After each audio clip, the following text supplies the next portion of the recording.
y'all, I'm Brer Sam, and this is one of my movie reviews. This time I watched The Sisterhood of the Traveling Pants for the first time. You see, a few weeks ago, I was not feeling my best, so I thought I needed something to do, so I thought I'd find myself a book to read. I thought it would be good for me, so I found The Sisterhood of the Traveling Pants book, and I really liked it. I adored it, actually.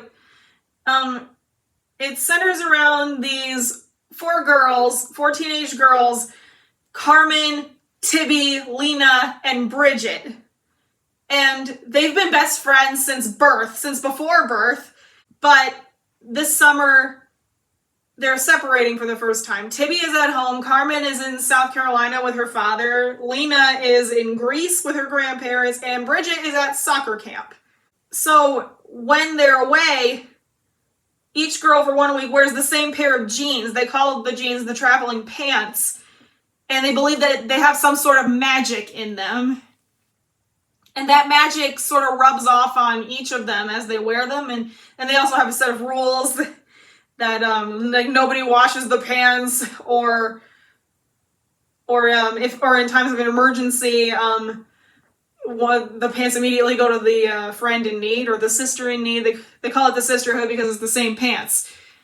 And each girl has their own storyline in their summer endeavors. Carmen plans to spend the summer with her dad, but when she arrives in South Carolina, she learns that he's engaged to someone else. He had already divorced her mother, but he's engaged to someone else, and his fiance has 2 kids that he seems to like more than Carmen, and she feels left out, and he has to keep putting them before her, and it doesn't sit well with her. And at some point she gets angry and she throws a rock at the window and she goes back home, and she has a phone call with him where she says, like, you spend so much time wanting to be their dad, why can't you just be mine for a while? And I thought that was powerful. Like, it kind of displays how important communication is with families, you know? In Lena's storyline, it's actually the most different from the book, because in the book, she goes to see her grandparents with her sister, and her sister is not in the movie. They cut her sister from the movie, which was interesting. I probably would have liked her in there. And she goes to see her grandparents, and while there, she meets this boy, Costas.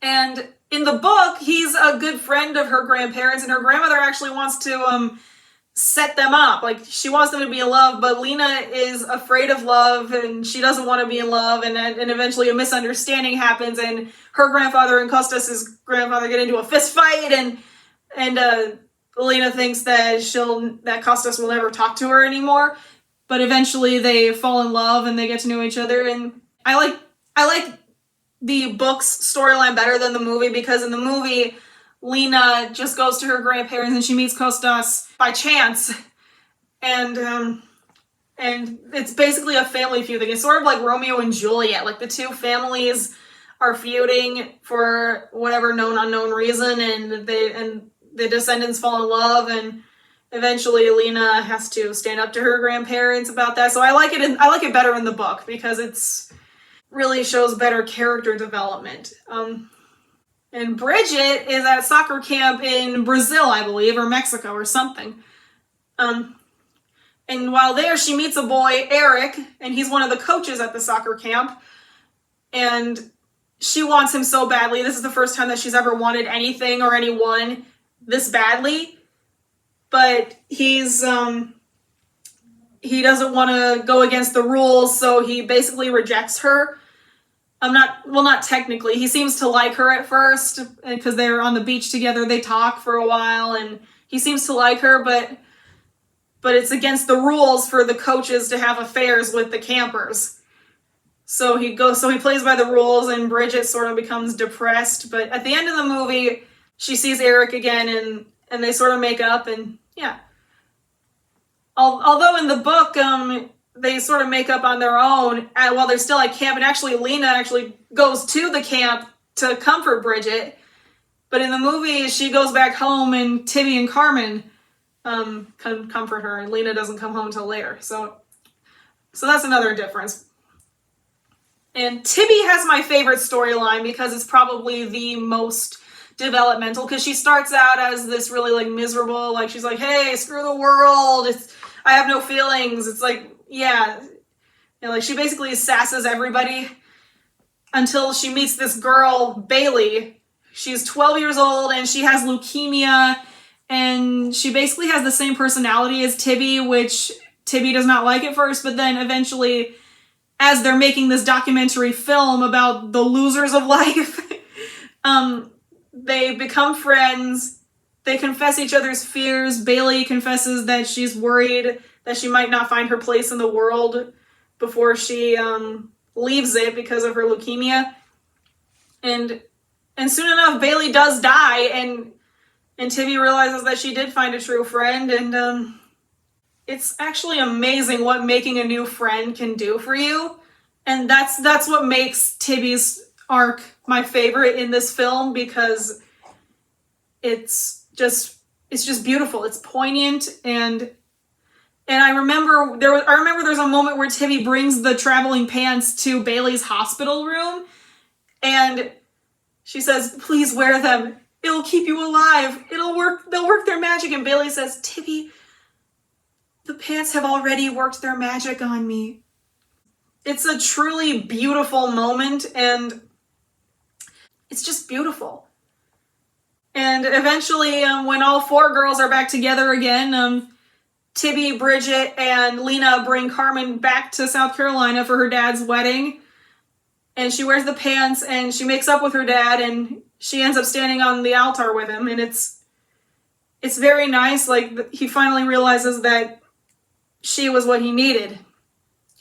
It's not like one of those things where he says I don't instead of I do. He still gets married, but he lets Carmen be there, and he gives her attention. But that is another difference between the book and the film, because in the book, Carmen decides for herself that she wants to go to her dad's wedding, but here she has to be convinced, and her friends basically drag her there. But still, it's a good film. For what it is, it's decent. The girls are what hold this thing together. They are just great characters. Like, I fell in love with the friendship between the four girls because it's just wonderful, and they make up a whole sisterhood over just one pair of pants. I mean, how much closer can you get as friends, you know? And they're always there for each other. They can tell when they need each other, and it's just great. And the only two actors from this film that I recognize are Blake Lively, who plays Bridget, and America Ferrera, who plays Carmen. And I did find it interesting that Bridget's father was played by Blake Lively's actual father. That was cool. And the music in there, I mean, they're all pop songs that are sung by pop singers, but I did recognize one, Unwritten by Natasha Bedingfield.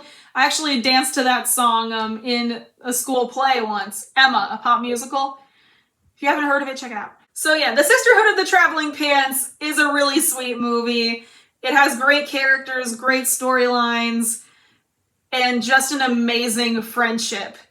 The book is definitely a bestseller for a reason, and the movie really channels it. I liked it.